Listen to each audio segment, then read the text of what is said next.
Capítulo 2. Vivir bajo la mirada de Dios con Teresa de Lisieux. La mirada de mi Dios, ese es mi cielo.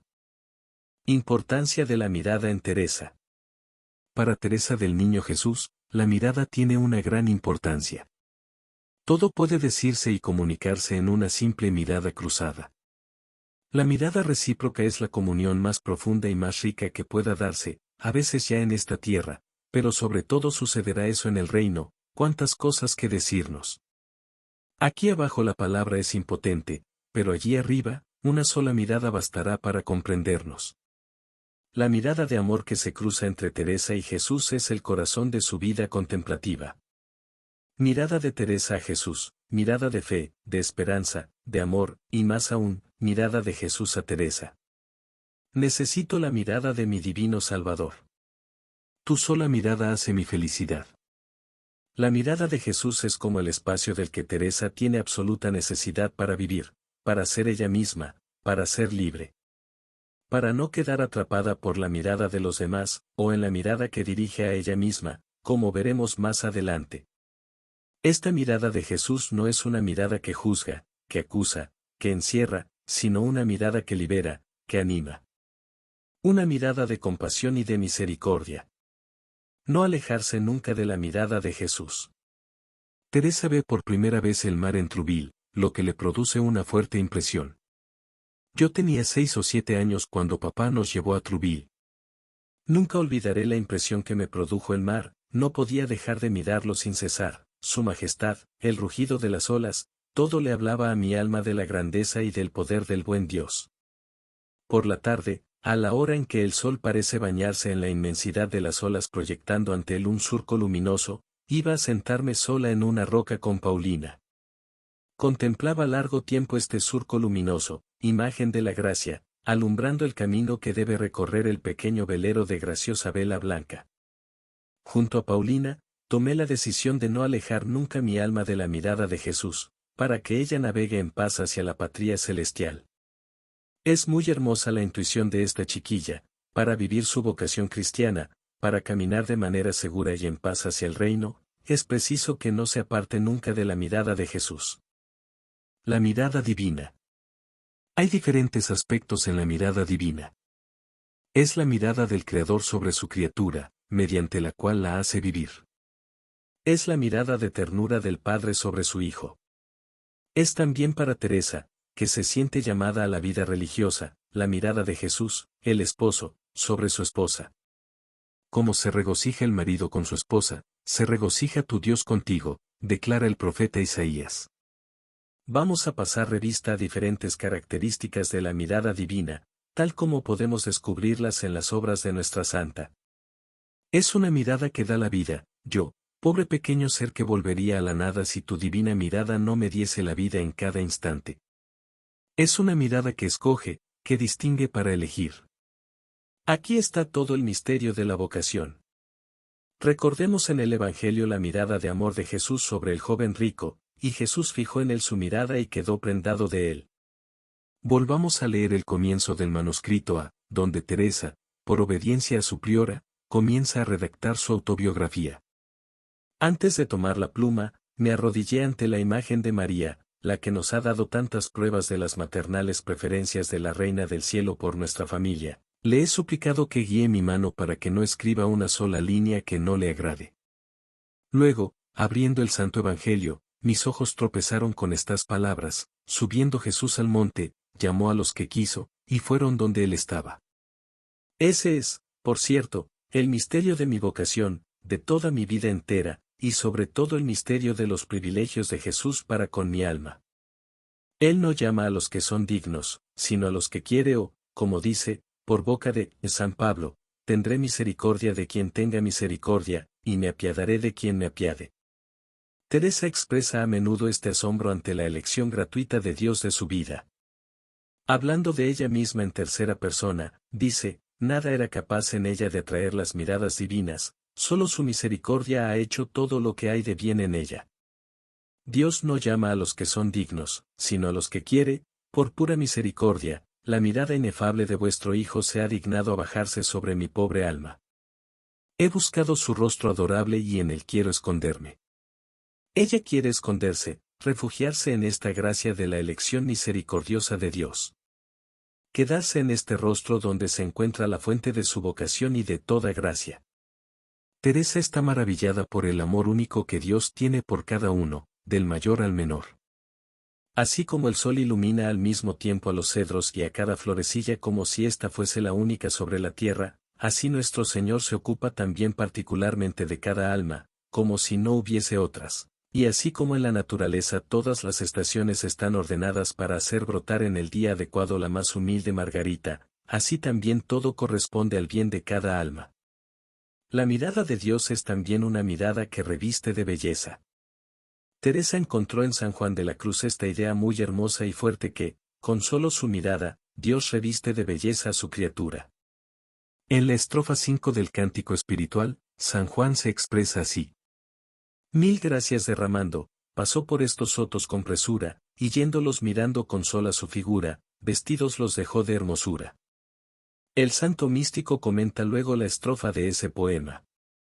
Según dice San Pablo, el Hijo de Dios es resplandor de su gloria y figura de su sustancia, es pues de saber que con sola esta figura de su Hijo miró Dios todas las cosas, que fue darles el ser natural, comunicándoles muchas gracias y dones naturales, haciéndolas acabadas y perfectas, según se dice en el Génesis por estas palabras, miró Dios todas las cosas que había hecho y eran mucho buenas.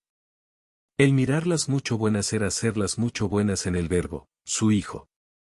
Y no solamente les comunicó el ser y gracias naturales mirándolas, como habemos dicho, mas también con sola esta figura de su Hijo las dejó vestidas de hermosura, comunicándoles el ser sobrenatural, lo cual fue cuando se hizo hombre, ensalzándole en hermosura de Dios. En otro pasaje Juan de la Cruz escribe, ya dijimos que el mirar de Dios, es amar. Su gracia en mí tus ojos imprimían. Por los ojos del esposo entiende aquí su divinidad misericordiosa, la cual, inclinándose al alma con misericordia, imprime e infunde en ella su amor y gracia, con que la hermosea y levanta tanto que la hace consorte de la misma divinidad. Al mirar al alma, Dios la ama y la hace digna de su amor. La mirada de Dios es también una mirada que imprime la semejanza con Jesús. Cuando Jesús ha mirado a un alma, enseguida le otorga su divina semejanza, pero es necesario que esta alma no deje de dirigir a él sus miradas. El Padre nos ha creado en el Hijo, nos mira a través de él y, por su mirada, imprime en nosotros la semejanza de su Hijo. Volveremos sobre esto. Es más aún, una mirada que sigue, que acompaña, que da vida y fecundidad. Tú, cuya mano sostiene los mundos, que plantas los bosques espesos, tú que de una sola ojeada los haces fecundos, tú me sigues siempre con mirada de amor. Es una mirada que acoge al otro en su pobreza, su debilidad, una mirada que comprende. Releamos el pasaje en que Teresa cuenta su primera comunión, a la edad de 11 años. Ah, qué dulce fue el primer beso de Jesús a mi alma. Fue un beso de amor, me sentía amada y decía, os amo, me entrego a vos para siempre. No hubo preguntas, ni luchas ni sacrificios. Desde hacía ya largo tiempo, Jesús y la pobre y pequeña Teresa se habían mirado y se habían comprendido. Ese día, ya no era una mirada, sino una fusión, no eran ya dos, Teresa había desaparecido, como una gota de agua se pierde en el océano. Solo quedaba Jesús, él era el Maestro, el Rey. No le había pedido Teresa que le quitase la libertad, pues su libertad le daba miedo, se sentía tan débil, tan frágil que quería unirse para siempre a la fuerza divina. La frase que acabamos de subrayar, desde hacía ya largo tiempo, Jesús y la pobre y pequeña Teresa se habían mirado y se habían comprendido, es muy bella. Teresa y Jesús se comprenden mutuamente. Teresa comprende todo el amor de Jesús por ella, el deseo que él tiene de ser amado, la sed que le consume y que es una sed de amor. Pero, recíprocamente, ella se siente también plenamente comprendida, en sus deseos más íntimos, más secretos, en su pequeñez y su fragilidad, en sus luchas y sufrimientos también. Qué bueno es sentirse comprendido en profundidad. Qué alegría saber que Dios me comprende, mejor que nadie en el mundo. La mirada de Dios es también una mirada que purifica. En su acto de ofrenda al amor misericordioso, oración con la que se ofreció totalmente a la misericordia divina, en la fiesta de la Santísima Trinidad, el 9 de junio de 1895, Teresa se expresa así. Os suplico que me quitéis la libertad de desagradaros, si por debilidad caigo alguna vez, que enseguida vuestra divina mirada purifique mi alma consumiendo todas mis imperfecciones, como el fuego que transforma todo en sí mismo. Teresa quiere entregarse totalmente a Jesús, sabe que a causa de su debilidad humana tendrá a veces caídas, pero confía en que la mirada de Jesús sabrá siempre purificarla si ella se vuelve a Él. Esta mirada es una mirada que rejuvenece. En la obra teatral Jesús en Betania, Jesús habla así a María Magdalena: tu alma rejuvenecida por mi mirada divina me bendecirá sin fin en la vida eterna. Es esta una verdad merecedora de reflexión. Lo que más nos purifica es dejarnos mirar por Dios, ponernos bajo su mirada de amor. ¿Cómo comprender esta realidad sorprendente? La primera razón es que nuestra santidad no puede venir más que de Dios, de una participación en la santidad divina. No es algo que podamos producir por nosotros mismos. En el acto de ofrenda al amor misericordioso, dice Teresa: deseo cumplir perfectamente vuestra voluntad y llegar al grado de gloria que me hayáis preparado en vuestro reino. En una palabra, deseo ser santa, pero siento mi impotencia y os pido, oh mi Dios, que seáis vos mismo mi santidad. Por otra parte, cuando Dios nos mira, lo hace a través de su Hijo, por los méritos del cual obtenemos el perdón de todas nuestras faltas. También en el acto de ofrenda, dice: puesto que me habéis amado hasta darme a vuestro Hijo único para ser mi Salvador y mi esposo, los tesoros infinitos de sus méritos son míos, os los ofrezco con alegría, suplicándoos que no me miréis sino a través del rostro de Jesús y en su corazón ardiente de amor. A causa de su Hijo, de su ofrenda en la cruz, Dios nos acoge en su misericordia, nos perdona y nos purifica de nuestras faltas. Escuchemos al paso las bellas palabras de Mata el Maskine, un monje egipcio fallecido hace unos años, sobre la mirada misericordiosa de Dios al pecador. Si el pecador supiese que todas sus faltas, todas sus transgresiones y sus debilidades no provocan en Dios más que compasión y perdón.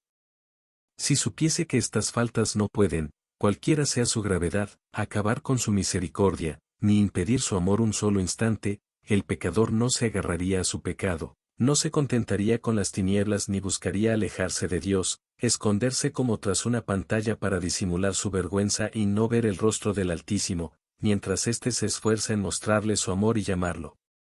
Hay que comprender que la peor impureza es justamente no dejarnos mirar por Dios.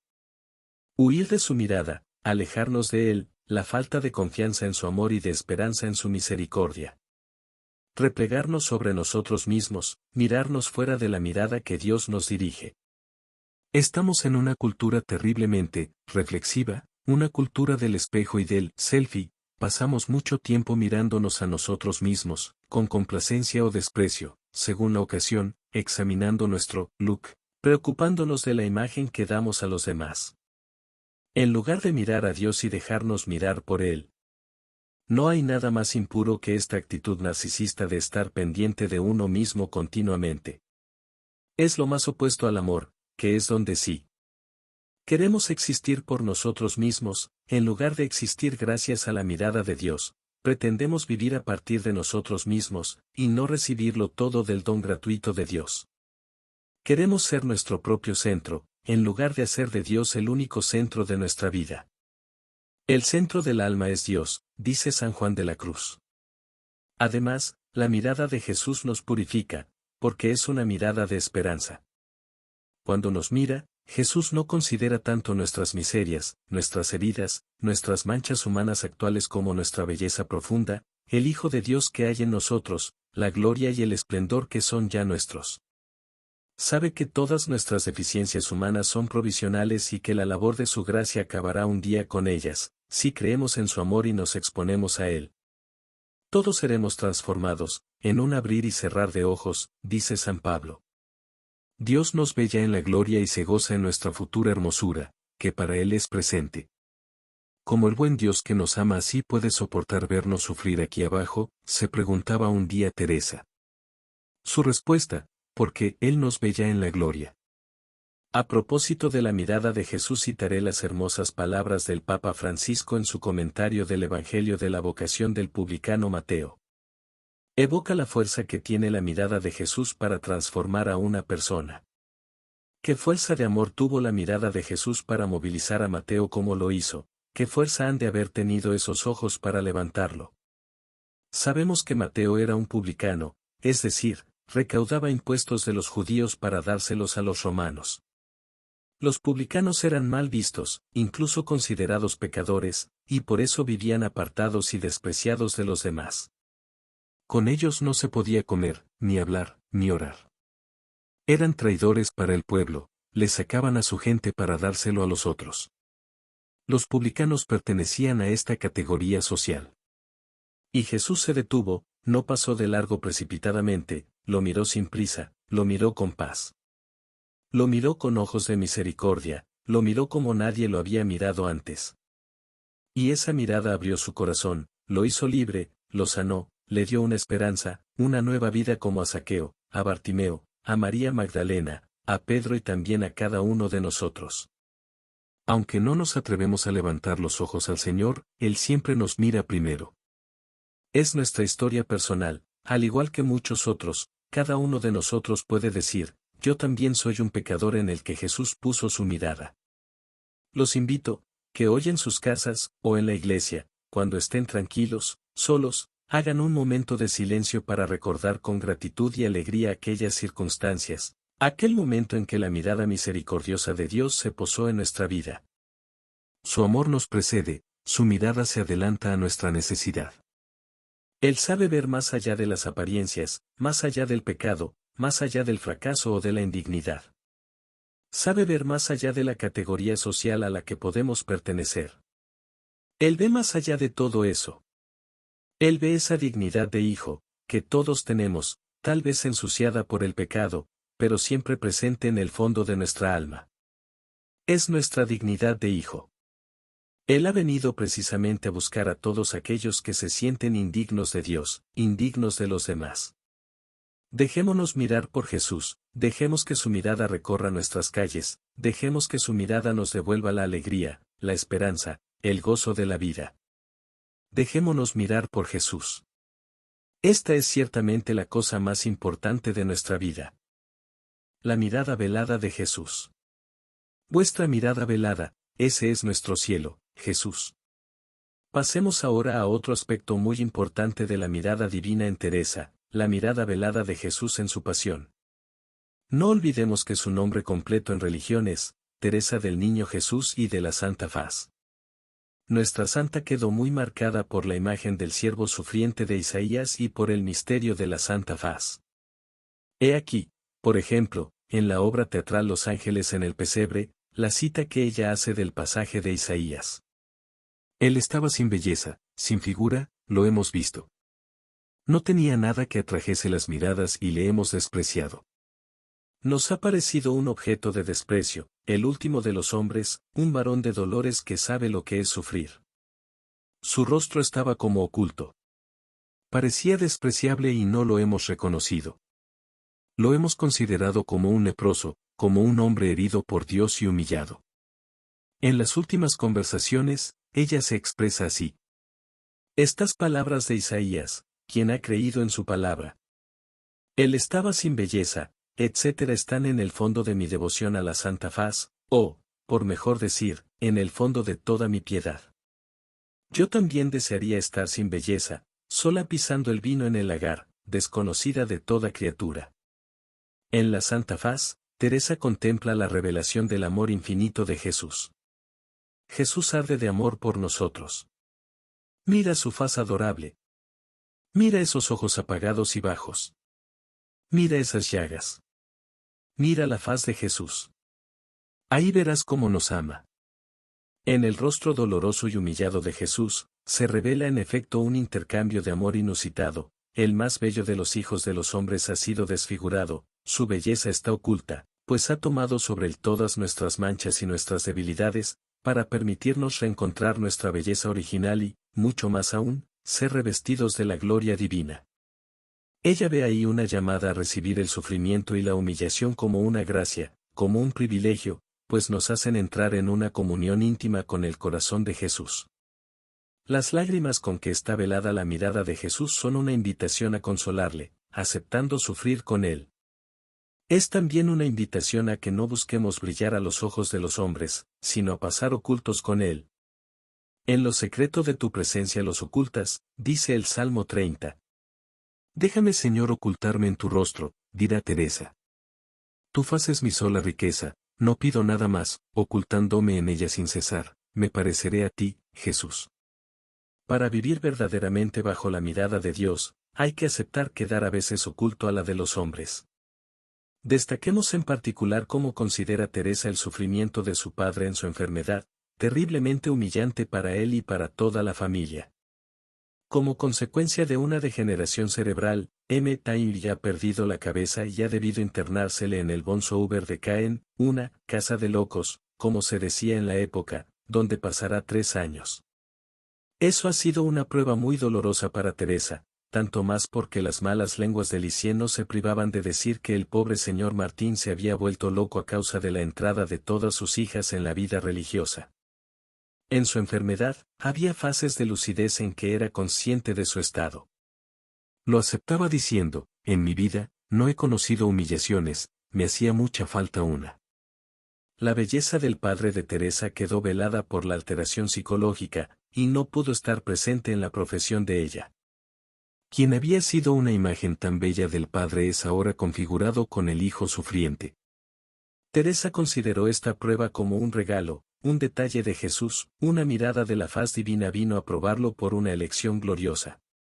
Jesús nos ha enviado una mirada de amor, una mirada velada por las lágrimas, y esta mirada se convirtió para nosotros en un océano de sufrimiento, pero también en un océano de gracias y de amor. Nos ha tomado al que amamos con tanta ternura, de una forma más dolorosa aún de la que nos llevó a nuestra madre querida en la primavera de nuestra vida, pero no es para que pudiésemos decir verdaderamente, Padre nuestro que estás en el cielo. La paternidad de M.T.I. ya ha sido oscurecida, esta dolorosa prueba es una invitación a dirigirse a la fuente de toda paternidad, la de Dios, que nada puede empequeñecer. Necesidad para el alma de vivir en la mirada de Jesús. Por todas las razones que hemos mencionado, Teresa tiene una necesidad vital de sentirse sin cesar bajo la mirada de Dios. La mirada de mi Dios, su encantadora sonrisa, eso es mi cielo. Esta mirada hace vivir a Teresa. Tiene absoluta necesidad de esta mirada de Jesús, para verse libre de la mirada de los demás y también para librarse de la mirada que ella se dirige a sí misma. Como todos sabemos, la mirada de los demás puede ser positiva o negativa. Teresa sabe reconocer cuando la mirada de otro ha sido para ella una bendición, un aliento, la mirada de su padre llena de ternura, la mirada de sus hermanas que la han amado y alentado, la mirada de sus superioras en el Carmelo que han confiado en ella. También ha tenido experiencia de las limitaciones de la mirada que otros pueden dirigir a su persona, equivocarse con ella, juzgarla de manera errónea, dirigirle una mirada indiferente o crítica. La pequeña Teresa ha sido con frecuencia mal juzgada por algunas de sus hermanas del Carmelo. Les parecía lenta, infantil, una hermana decía, se diría que no ha venido al Carmelo más que para divertirse. Y otra, es virtuosa, pero no es una virtud adquirida en el sufrimiento y las luchas. Muchos no sospechaban ni la profundidad de su vida espiritual ni la de sus sufrimientos. Solo se sabrá en el cielo lo que he sufrido. También sucedió que se desconfiase de la verdad de su amor. Una de sus novicias tenía miedo de ella y la rehuía. Pero ella acepta ser a veces incomprendida, no busca justificarse. Desea pasar oculta, velada como lo ha sido la faz de Jesús, olvidada incluso, y hacer lo que hace, no para ser vista de las criaturas, sino solo por Jesús. En cuanto a la mirada sobre ella misma, se constata una evolución importante en la vida de Teresa. Poco a poco, esa mirada va cambiando mucho. Al principio de su vida en el Carmelo, cuando Teresa advertía sus limitaciones, su debilidad, sus imperfecciones, tenía la tendencia de desanimarse e inquietarse, se atormentaba temiendo que el Señor no estuviese contento de ella. Con el descubrimiento del caminito de infancia, cuando Teresa comprende cada vez mejor el amor misericordioso de Dios, su amor de padre, ella se siente más libre. Tiene por cierto un ardiente deseo de ser santa, de agradar a Dios, de responder a su amor, pero sabe que eso que ella llama su pequeñez, no es un obstáculo para la santidad. Al contrario, es una gracia. Esa pequeñez la obliga a no apoyarse sobre ella misma, a no contar más que con la misericordia de Dios, la invita a abandonarse completamente en Dios, a entregarse a su amor en una confianza sin límite. En consecuencia, Teresa ya no se mira a sí misma, no se fija en sus limitaciones y su fragilidad, sino que está totalmente pendiente de Dios con una confianza tranquila, y así, se hace perfectamente receptiva a la gracia divina, que realizará en ella lo que ella no puede cumplir por sus propias fuerzas y la conducirá a la cima del amor. Para dar un ejemplo, entre muchos otros, de la manera en que Teresa reaccionó ante sus limitaciones humanas, citemos un texto suyo donde habla de algunas de sus dificultades en la oración. Encontraba allí mucha sequedad, y además se dormía con frecuencia en los tiempos de oración silenciosa. No por pereza, pues tenía un deseo inmenso de buscar allí a Dios, sino que, admitida muy joven en el Carmelo, le faltaba el tiempo de sueño normal en relación a su edad. Verdaderamente estoy lejos de ser una santa, nada más que esto es ya una prueba, debería estar desolada por dormir, después de 7 años, durante mis oraciones y acciones de gracias, pues bien, no lo estoy. Pienso que los niños pequeños agradan a sus padres tanto cuando duermen como cuando están despiertos, pienso que, para hacer operaciones, los médicos duermen a sus enfermos. En fin, pienso que el Señor ve nuestra fragilidad, que se acuerda de que no somos más que polvo. Se ve de manera bien clara en este texto que lo que cuenta para Teresa, no es ella misma, lo que haga o deje de hacer, sino la mirada que Dios pone sobre ella, esa mirada amante de un padre sobre su hijo pequeño. En lugar de lamentarse de sí misma y de sus limitaciones, Teresa se deja amar tal como ella es, sin dudar nunca de la bondad de Dios, sin dudar nunca de que la mirada de Dios sobre ella es una mirada de amor.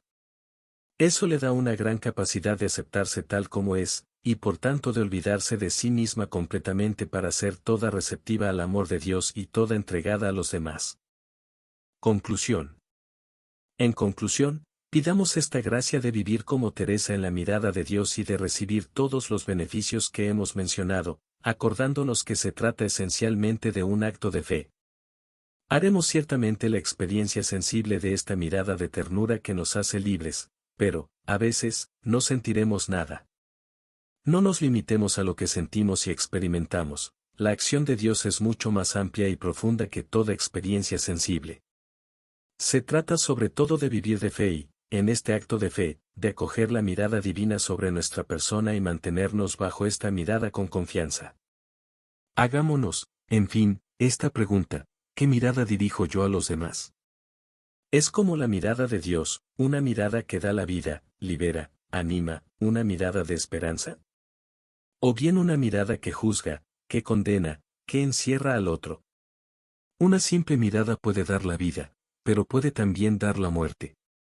Pidamos la gracia de mirar a cada persona con los mismos ojos de Jesús, para que nuestros ojos sepan comunicar la vida y la esperanza a quienes encontremos.